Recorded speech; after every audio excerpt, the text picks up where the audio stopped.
കൂട്ടുകാരെ, പശ്ചിമഘട്ടത്തിലെ സംരക്ഷിത വനപ്രദേശമായ ശെന്തുരുണി വന്യജീവി സങ്കേതത്തിലേക്ക് നമുക്കൊരു യാത്ര പോയാലോ?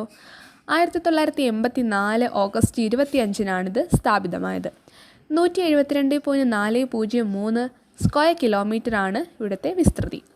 ഈ പ്രദേശത്തെ ഒരു മരമായ ചെങ്കുറിഞ്ഞിയുടെ പേരിലാണ് ഈ വന്യജീവി സങ്കേതം അറിയപ്പെടുന്നത്.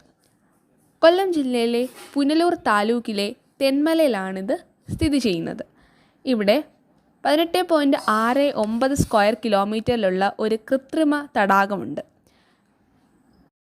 കൂടാതെ ഇത് തെന്മല അണക്കെട്ടിൻ്റെ റിസർവോയറിനാൽ ചുറ്റപ്പെട്ടിരിക്കുകയും ചെയ്യുന്നു. ഏകദേശം 1257 ഇനം പൂച്ചെടികൾ ഈ പ്രദേശത്തുണ്ടെന്നാണ് റിപ്പോർട്ട്. 267 ഇനം പക്ഷികൾ. ഇന്ത്യയിലെ ആദ്യത്തെ എക്കോ ടൂറിസം പ്രോജക്റ്റായ Thenmala eco tourism project Shendurney വന്യജീവി സങ്കേതത്തിലും പരിസരത്തിലുമായാണ് രൂപീകരിച്ചിരിക്കുന്നത്.